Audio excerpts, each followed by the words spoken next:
Greetings, Oregon Conference family. In life, we often find ourselves journeying through seasons of transition. Sometimes these changes are expected, while other times they catch us a bit by surprise. It's akin to the story of the Israelites' exodus from Egypt, as recounted in the book of Exodus. Despite experiencing God's blessings and protection, they found themselves at what seemed like a dead end when confronted with the Red Sea and the Egyptians that were pursuing them. We've lived through the challenges of COVID pandemic and its aftermath. We've witnessed God's providence with our members' faithfulness, resulting in historically high tithe. Thank you. This led to millions of dollars in reserve, as policy and good stewardship requires for covering shortfalls. However, hyperinflation in many areas, particularly medical and insurance coverages and employment, resulted in a rapid drawdown of that reserve in the past 2 years. After the pandemic, what many thought to be a temporary, transitory inflation has become more permanent. It is a new financial reality that has become unaffordable at the operational levels that we have been accustomed to. This, combined with widespread declining church attendance, requires strategic shifts to ensure long-term sustainability and missional effectiveness. With much prayer and very careful consideration, the administration, in consultation with the Finance Committee and Executive Committee, formulated operational adjustments aimed at stewarding our resources effectively.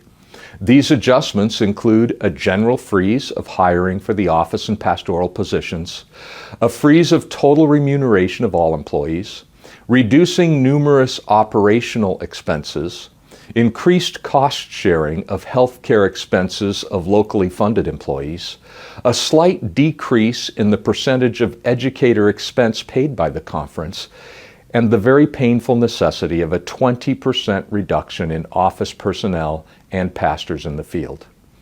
While these decisions are very difficult, they are made with deep care and consideration for all persons affected. Just as the Israelites' apparent dead end at the Red Sea became a new beginning, we do believe that God will continue to faithfully lead our Oregon Conference family through this path and into a new season of mission together. I believe in these tumultuous times we are called back to a simpler, Spirit-empowered model of church ministry, similar to the early church portrayed in the book of Acts. Through recalibration and conference effort, our team will aim to better equip local churches and schools for this mission, all for God's glory. Amidst changes, prayer becomes our anchor. In 2 Chronicles 7:14, we are called to humility and seeking God's face, believing that through prayer, He will bring healing and renewal. Though emotions may run high in times of change, through prayer, we find the strength to navigate transitions and to embrace new beginnings. That's why I'd like to take this opportunity to invite your church or small group to make Sabbath March 2 a special day of prayer for His leading through this season. We also invite you to join us for a 30-minute Zoom prayer meeting that Sabbath March 2 at 5:30 p.m. to end the Sabbath. More information about that will be forthcoming.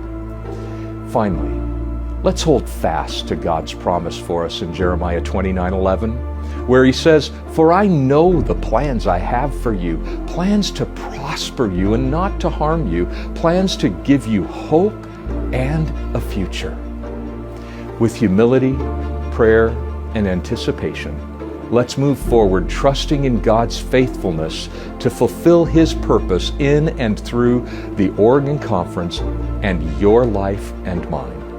Together, let's embark on this journey with faith and resilience, knowing that God goes before us, guiding us through every transition. Thank you. Thank you for your dedication to the church. Thank you for your dedication to the Lord as we navigate these changes together, united in our mission to serve God and His people. God bless you abundantly.